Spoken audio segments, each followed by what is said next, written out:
في إطار العلاقات الثنائية المشتركة بين إريتريا والسودان، وفي ظل المتغيرات السودانية الأخيرة من إسقاط نظام الإنقاذ السابق وقيام نظام جديد للحكم في السودان بعد ثورة شعبية اقتلعت النظام السابق، قام رئيس الوزراء السوداني دكتور عبد الله حمدوك بأول زيارة له إلى إريتريا صبيحة اليوم 25 من نوفمبر، في زيارة عمل رسمية استغرقت يوما واحدا. وكان في استقباله في مطار أسمر الدولي مستشار الرئيس السيد يماني قبرآب وعدد من المسؤولين بحفاوة كبيرة. دمعي تثبيت يا ريت يا ريت يشهد ربي أبدا مكتوب.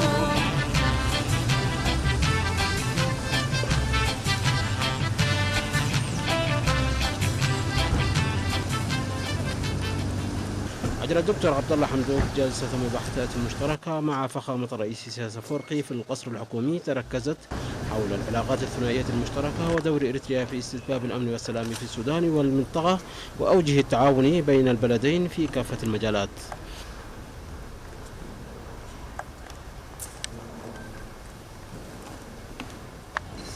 حضر اللقاء من الجانب الإريتري السيد يماني قبرآب مستشار الرئيس والقائم بأعمال السفارة الإريترية في السودان وعدد من مسؤولي وزارة الخارجية، ومن الجانب السوداني الوفد الذي يتكون من السيد عمر بشير مانيس وزير شؤون مجلس الوزراء والفريق شرطة، الطريف إدريس وزير الداخلية، والسيد مدني عباس مدني وزير الصناعة والتجارة، والبروفيسور انتصار الزين ساقيرون وزيرة التعليم العالي والبحث العلمي، والسيد هاشم طاهر شيخ طه وزير البنية التحتية والنقل، والفريق أبو بكر دنبلاب مدير المخابرات العامة السودانية. ثم عقد الزعيمان جلسة مباحثات مغلقة تناولت سبل الدفع بتطوير العلاقات بين البلدين في كافة المجالات. بسم الله الرحمن الرحيم. أنا أحيي تلفزيون إريتريا وتلفزيون السودان. الحقيقة أنا سعيد جدا أن أكون مع زملائي الوزراء في رفقة دولة رئيس الوزراء الدكتور عبد الله حمدوك في زيارة إلى إريتريا، لا نقول شقيقة أو أي صفة من الصفات. احنا كأننا يعني انتقلنا من الخرطوم إلى أسمرة، كأننا يعني لا نحس بوجودنا خارج السودان. هي زيارة للتواصل يعني مع أشقاء يعني لدينا معهم الكثير من المشتركات، التاريخ، الثقافة، الاجتماع، سميه ما شئت. ويعني كذلك سعدنا بلقاء فخامة الرئيس سياس أفورقي بحفاوة وترحاب يعني معهودين. في الحقيقة هذه زيارة نعتبرها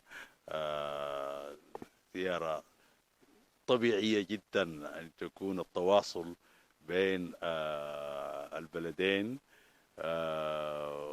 وكما هو متوقع النتائج حسب توقعاتنا، ونأمل أنه هذه الزيارة وما سبقتها من زيارات سابقة لفخامة الأخ الرئيس أفورقي ومعاونيه من كبار المسؤولين إلى الخرطوم، وزيارة فخامة الرئيس رئيس مجلس السيادة الفريق أول عبد الفتاح برهان، كلها يعني تعبير عن متانة وقوة العلاقة بين البلدين، وكلها إن شاء الله تفتح آفاق للتعاون المستقبلي بين البلدين والشعبين الشقيقين في مختلف المجالات.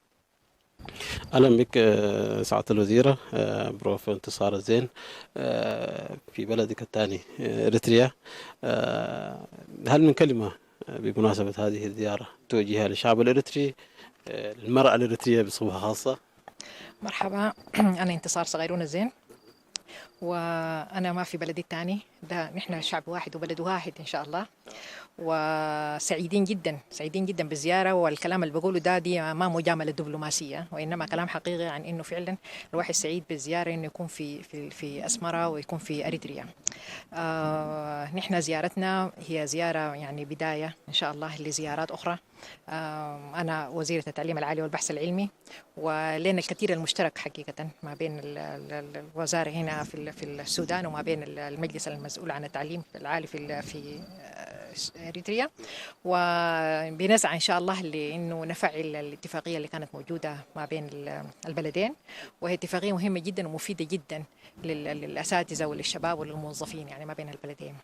الشيء المهم اللي أحب أوجهه حقيقة للمرأة في أريتريا كلها، أول حاجة كل عام وأنتم بخير بمناسبة العيد 40 لاتحاد المرأة هنا في أريتريا. هاشم طاهر شيخ طه وزير البنية التحتية والنقل في جمهورية السودان. أولا نتحدث حول أهداف زيارة رئيس الوزراء السوداني على رأس هذا الوفد الكبير إلى إريتريا. بسم الله الرحمن الرحيم، والصلاة والسلام على أشرف المرسلين.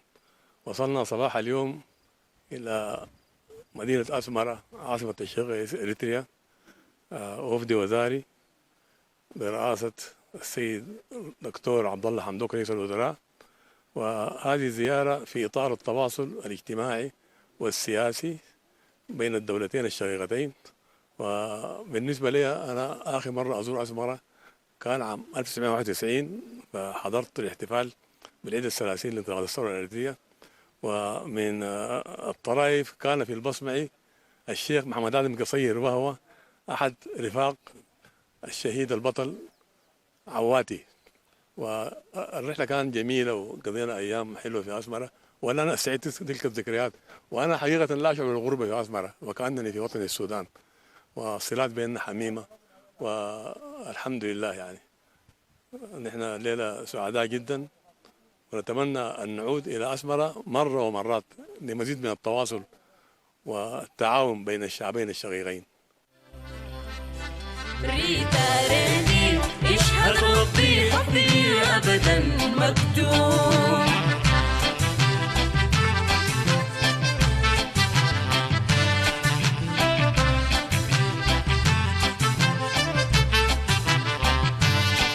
ريتاريني اشهد ربي حبي أبدا مكتوم.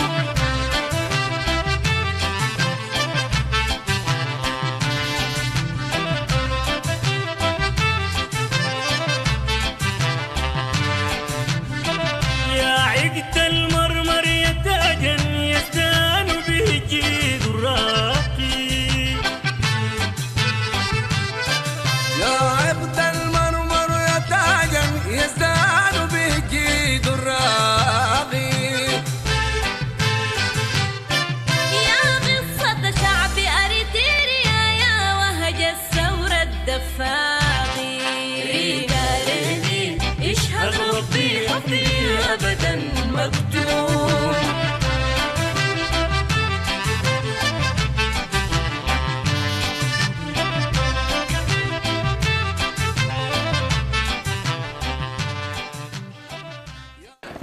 شكرا جزيلا على الاستضافة. أنا سعيد أكون في وطن الثاني أريتريا.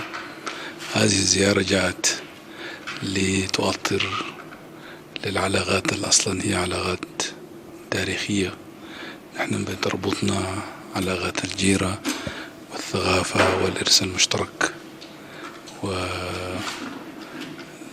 وجينا لنزور الأشقاء في أريتريا لتأسيس لعلاقة أصلا هي متميزة، ونبدأ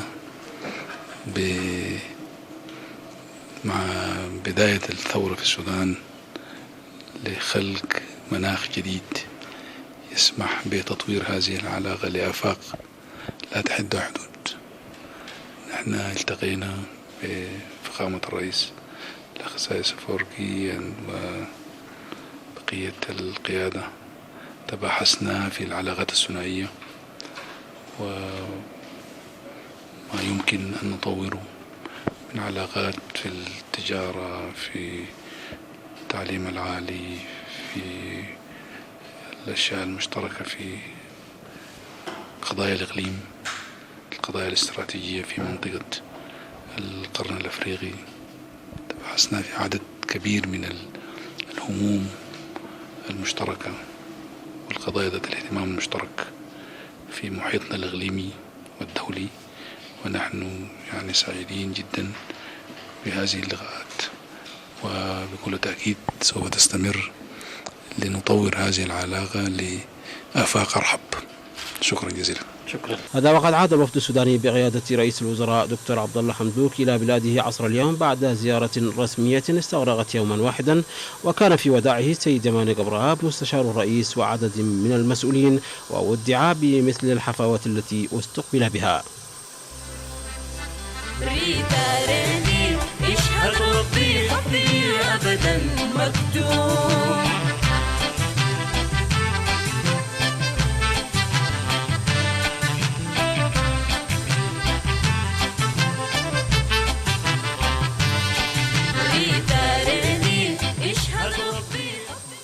زيارة رئيس الوزراء السوداني دكتور عبد الله حمدوك إلى إريتريا تأتي تأكيدا للعلاقات الثنائية التاريخية التي تجمع بين البلدين الشقيقين، وخاصة بعد دخول السودان لمرحلة تاريخية جديدة تتطلب منه مد جسور التواصل مع جيرانه، وخاصة مع الجارة إريتريا والتي كان قد قطعها النظام السابق. صلاح الدين حسين، القصر الحكومي.